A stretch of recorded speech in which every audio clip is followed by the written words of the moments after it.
Hey, everybody, we have a great interview today. Susan Walters is here and Michael Mealor of The Young and the Restless. I cannot believe I'm seeing you both again. It's been so long. Susan, it's been years. Michael, I haven't seen you. Probably wasn't born when you left. Susan and I were born. You were not born. You were not.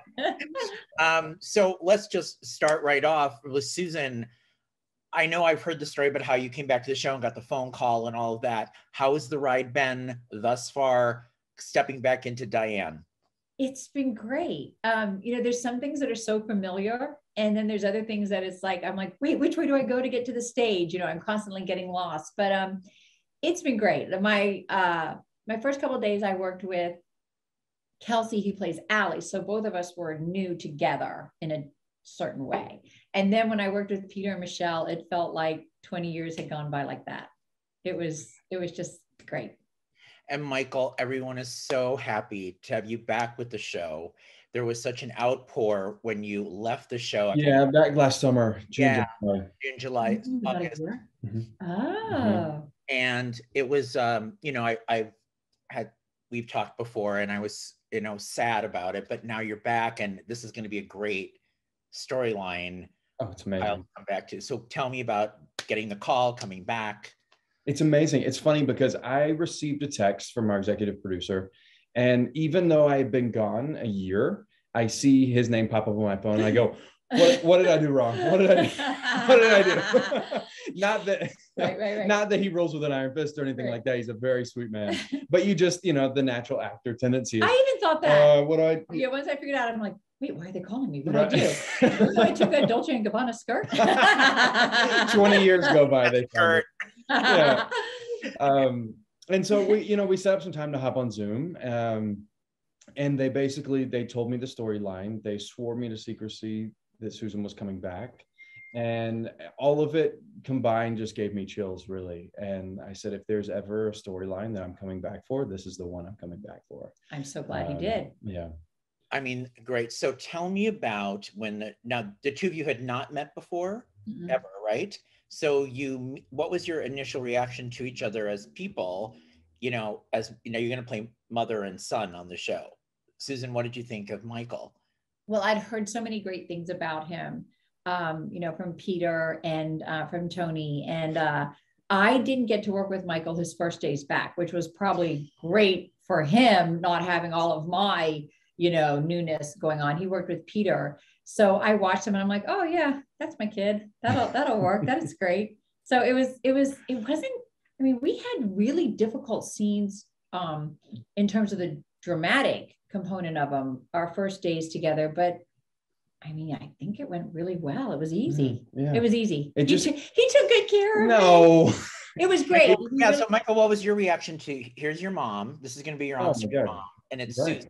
She's a lunatic. I've wanted an on-screen mom so bad. I finally got her. Yeah. And really, I think we clicked. There was a very familial, maternal energy that we kind of found from the beginning. And like she said, we did have very dramatic scenes as our first scenes together, and that's a lot of trust as an actor to put into another actor who you don't really know right off the bat. But we really clicked. Because the scenes, I'm thinking from your character also's point of view, he's really exposed, and that's hard to do sometimes when you don't know what the other person, you don't know about the other person you're working with. But it was good. We kind of had an agreement early on. Yeah, we're like, okay, I'll listen to you, you listen to me, it'll all work out. Yeah, they call action, and we jump off the cliff and see if we can fly. And luckily we did, and we've got great chemistry. Kyle.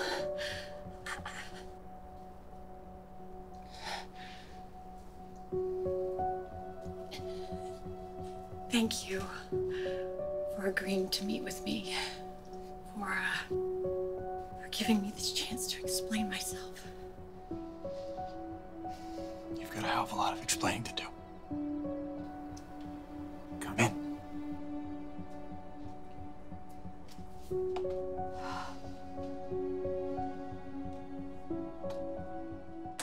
And aren't you both from Atlanta? Weren't you both raised in Atlanta? Or yes. Yeah. Yes. So I was raised in a suburb just north of Atlanta, but in 2007 we moved back to what would it be called? I was called Milton, Georgia. And then when Michael and I were talking, we realized that my kids went to high school and he was playing football while my kids were at the football game and I was at the football game. So I probably yelled against you. Yeah, she was the woman with the loud cowbell. You know, that was Susan. He probably heard me. Yeah, it was meant to be. And then Michael, so where is Kyle at? I mean, this is huge stakes for him. He's not had his mother. Here she is alive. Mm-hmm. She was supposed to be dead. Mm-hmm.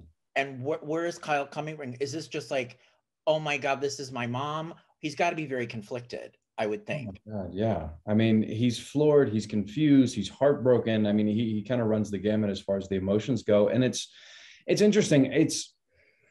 I kind of approached it. I know personally, when I was kind of coming of age as Michael as a young man, I began to kind of question all the things that my parents had taught me and kind of went, is that what I believe?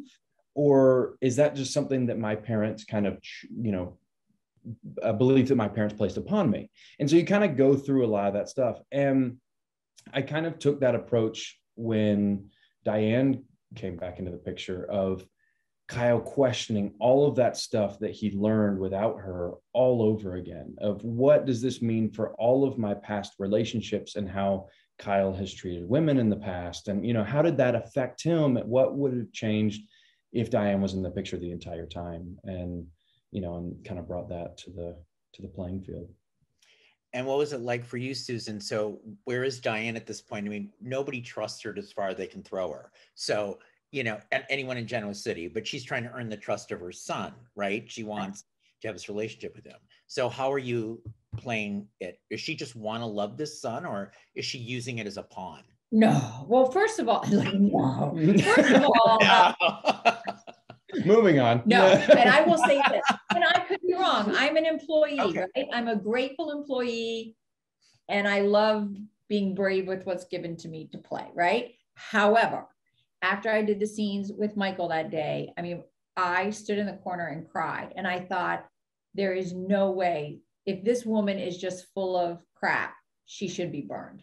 You know what I mean? There's no coming back from that. So I'm not saying that I don't think Diane has aspects of her personality from 10, 20 years ago or whatever, right? But I do believe that she's sincerely sorry for what she did. And, it's interesting. You were just talking about your parents and you start questioning things.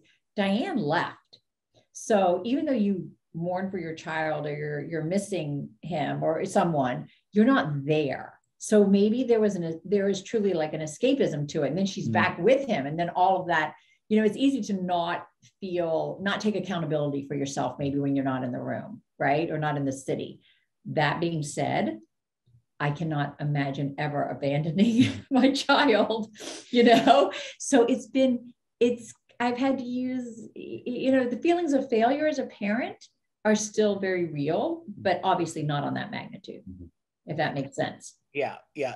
Is Kyle aware of all the shady things that his mother has done through her life? I think so. For the most part, right? Yeah. I didn't even know what she had done. They gave me a list, and I was like, "Oh, good Lord!" You're like, "How do I? What do I?" Yeah, and for the most part, Kyle does begin to question, like, "Okay, wait, do I?" I think there was a line he asks Jack, "Have you told me everything there is to know about my mother?" And so he is kind of trying. And you also read the expose. Remember, I brought that up. Yeah, and Ruthless Style. Because Ruthless Style. He says it's hard for me to picture you as the arsonist and the this and the that. He starts listing all these things that Diane has done. I'm like, oh, geez. Yeah. Restless Style. Oops. Restless Style. Restless Style. But, yeah. I think Yeah, I think for the most part. And there's a lot of Kyle has to come to terms with a lot of that as well. Of, she's done all these things. He's heard all these stories. Does he believe that she actually has changed? And so he's kind of judging every move she makes right now. Michael, did you feel like the stakes were high in terms of like, I got to make these scenes great when obviously Jack tells Kyle that she's alive? I don't understand how this mystery in Los Angeles connects back to me. The person who wrote me these texts is someone we used to know. Someone who wants our forgiveness. It turns out these messages about chemo and Allie were sort of a show of good faith. Hey, but why? I don't get it. Kyle, I'm going to tell you who it is. But before I do, I want you to know opening or closing this door is completely up to you, and I will support any decision you make. This story just keeps getting stranger and more confusing. Why don't you just give it to me straight? Please, just tell me what's happening. The person reaching out to me was your mother, Diane. She is alive, she is here, and she wants to see you.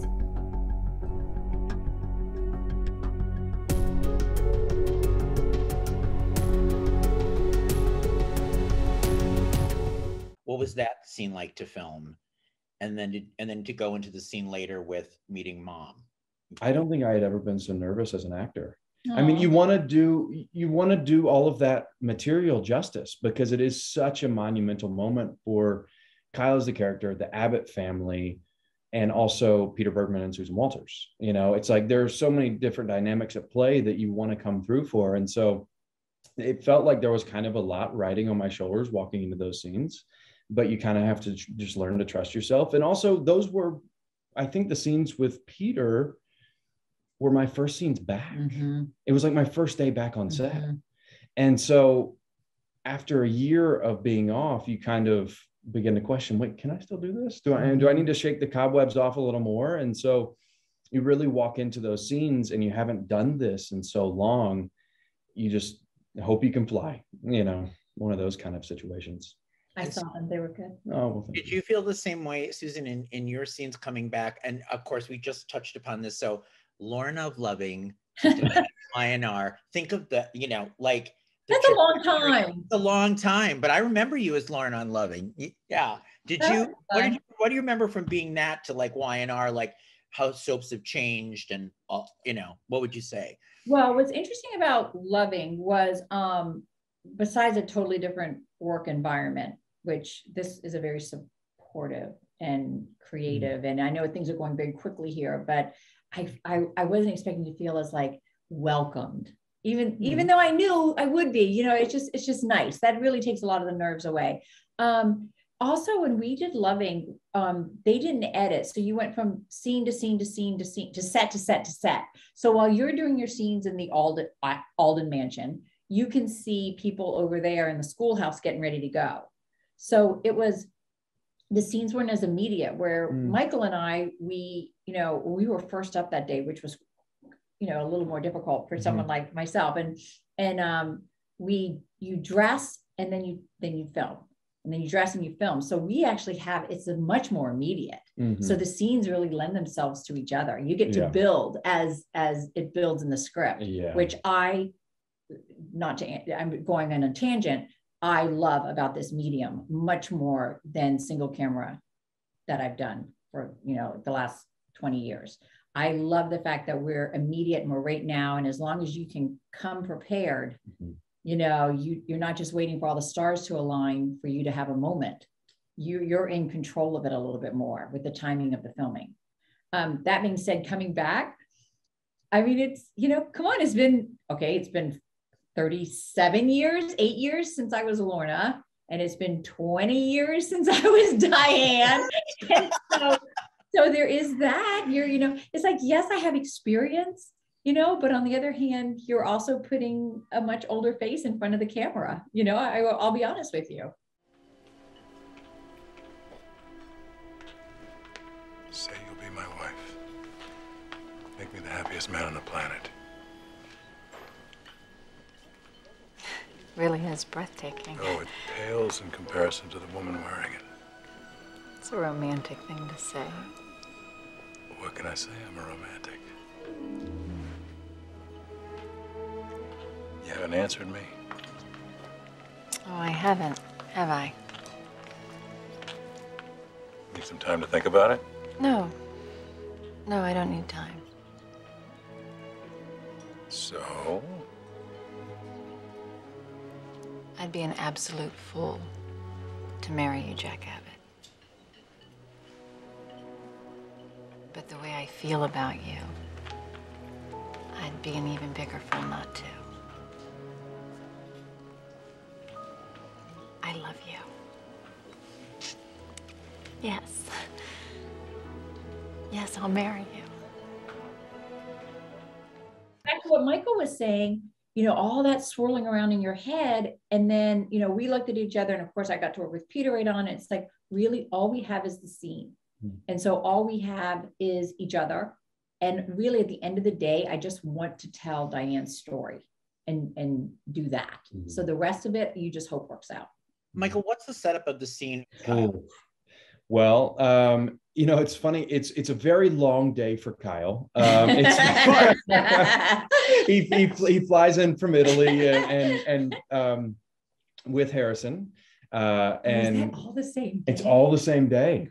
And so, you know, Jack tells Kyle, he breaks the news to Kyle, and Kyle goes, where is she now? Is she in town? And he says, yes. And then Kyle kind of freaks out about that. Why would she be here? Why would she come to Genoa City?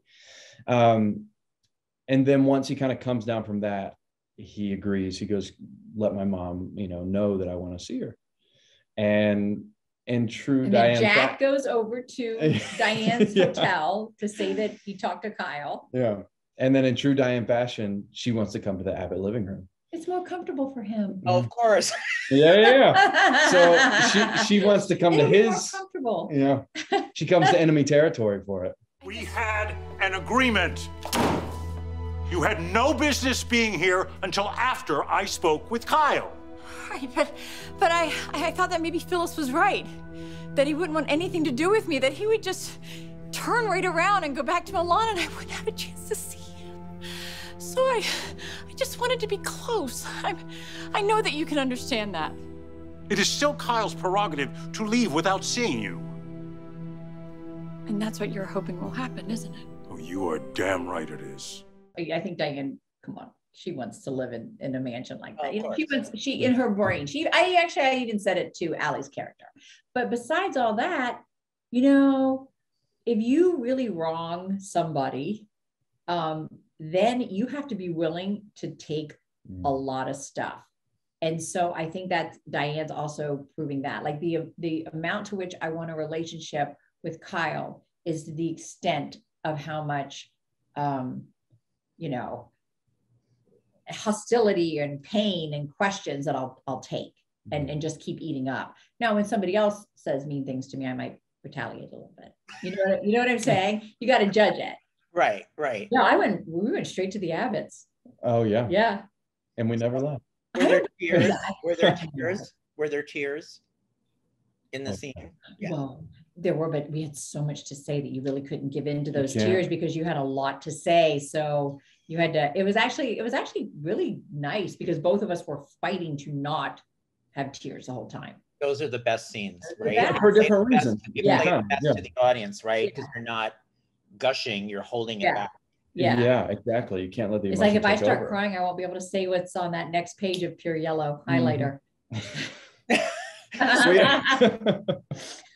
Just turning the page, it's all yellow. So so she's also a grandma, right? Because Harrison's got a grandmother then too. So there's even more stakes for her. She's got another, she's got a grandson. What does Diane think of that now? Oh, fabulous. Fabulous. Also, it's a connection to Jack. That's something that she and Jack have to get. We have this together, but now this is a young man or man with a family, but then now we have the grandchild together. Yeah, you're in Nobody else has a son with Jack or a grandson with Jack. You're in trouble, Michael. Oh, and I'm protecting my son. I'm sorry? There's so much drama. The pages you will have. The drama never ends. Drama never ends. So you have drama of your own with your child. With my child, with his former father, all of us, me coming back to town really ripples the waters. Oh my God. Yeah. There's a lot that happens. Right. And then does he call Summer and go like, this is what's happening, or what? Well, he has, he's talking to Summer. Summer's back in Italy, still working for Marchetti, and she's loving her life. And so who knows what'll happen. Your husband Susan. That would be me. Mm-hmm. The question would be, Right. I'm looking at you like, Your husband, Linda, he played Cameron on Y&R, right? He tormented Sharon Case on the show. Yes, he did. Yes. So do you guys rehearse scenes together? Does he help you with? Oh, I have to tell you, I could not have done this first month and a half without Lyndon. He's been so helpful to me because it's different. I mean, in the last 20 years, I don't know if I've said as much as I said in a week here, you know, because you're playing the mom or the scientist or the doctor, lawyer, you know, it's just not the volume. Even when I've been on a series, you just don't have the volume. And Lyndon's been great. He's been great. He's helped me every single night. Does he play a good Kyle? Yeah, he's good Kyle. He really likes playing Victor. I bet. When he plays Victor, he'll stop in the middle and say, Diane Jenkins, stop your babbling, which is what Eric said to me my first day of work 20 years ago. That's great. So Michelle Stafford, Phyllis, she's got to be, you know, we know Phyllis has a huge issue with Diane, and they're each other. And then, of course, isn't that Summers? Now it's the mother-in-law. Now you've got that whole thing. How is it working with Michelle again? For you, Susan?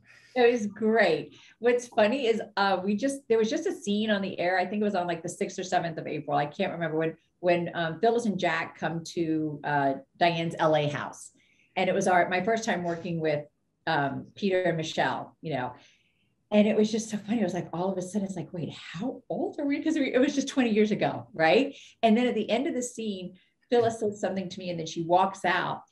And I believe Susan, smiled pretty big.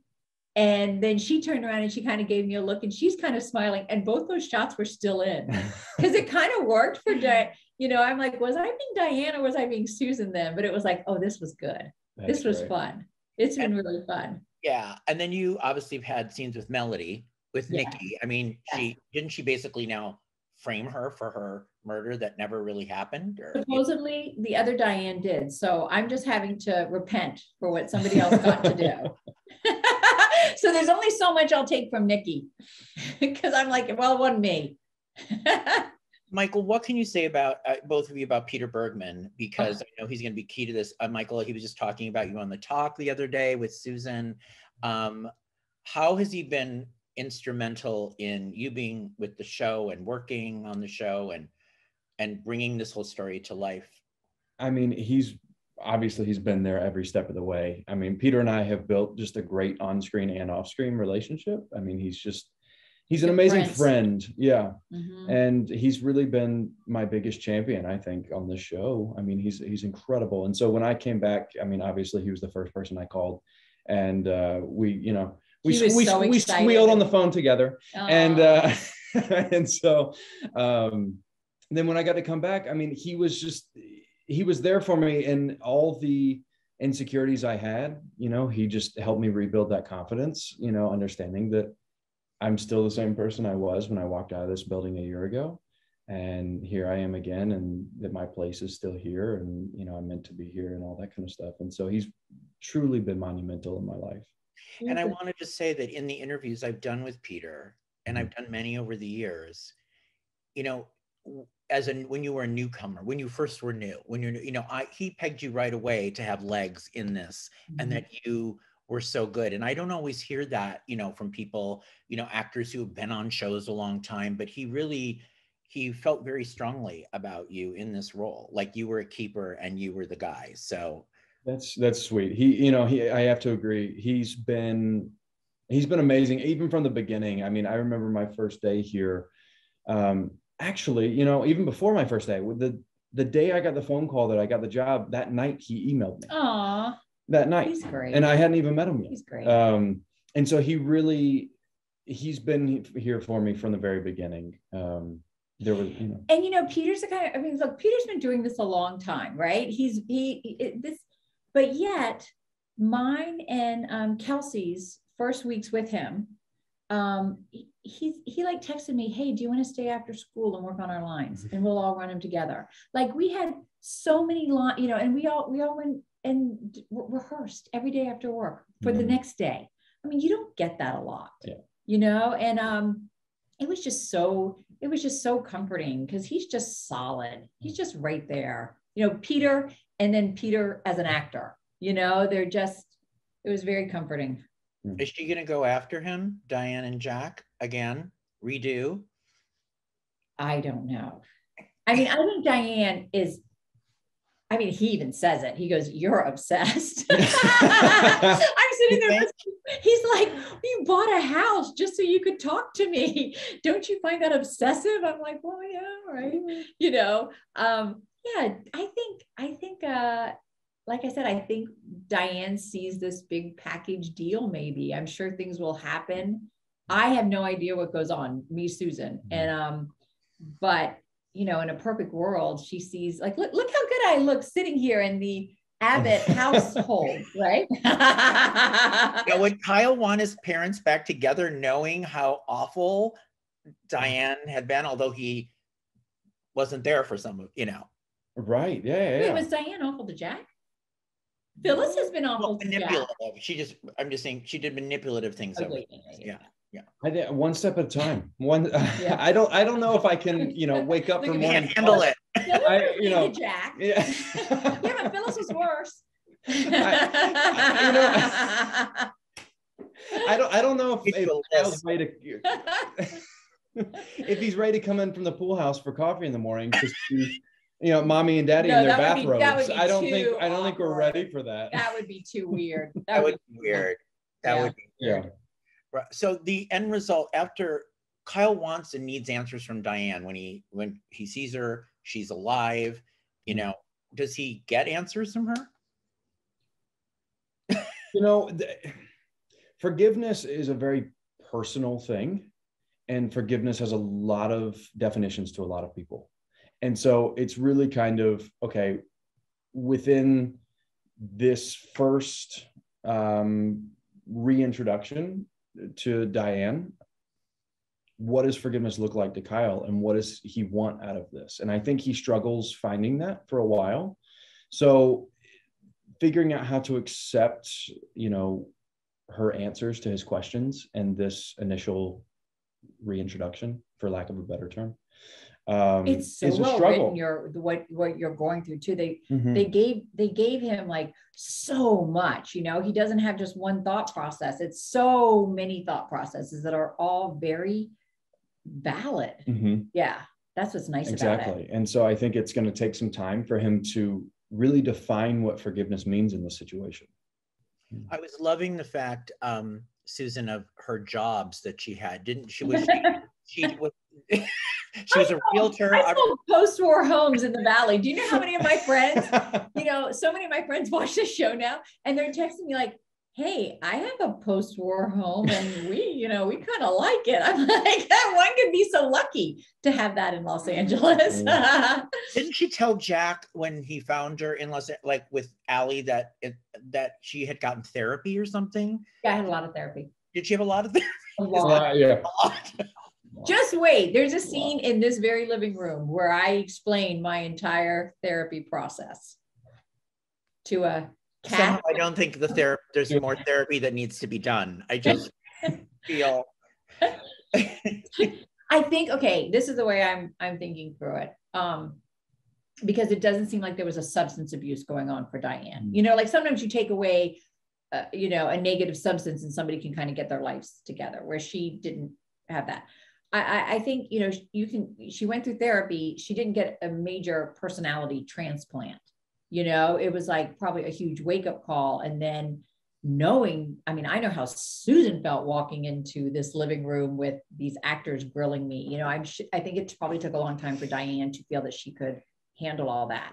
And obviously maybe having a grandchild up the ante for her to say, wait, I know this is going to be horrible and painful, and I'm so wrong at what I've done, but I want to face the firing squad and get through this so I can have a relationship. You know, that's what I'm guessing.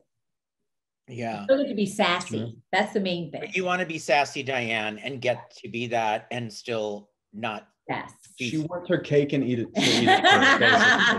Yeah, that's what Diane wants. Michael, what do you want to see for Kyle then? What do you want to see for him? Is he going to be like great in business and back in the you know, with You the know, one of my favorite things that Kyle gets to do at Young and the Restless is business stuff. I love working at Jabot. I love Jabot scenes, that kind of stuff. So I'm ready to hit the ground running with that. Other than that, I think Diane could be a good business person. Well, that's what I'm afraid of. Diane is now going to be the CEO in like 2 minutes. Hey, there we that go. would work. That'd That'd be be a blackmail coming, something. That would be my better God, than the real estate. I doubt she's going to put up a real estate office in Genoa City, right? That's too, she's not enough of a people person for that. I don't know.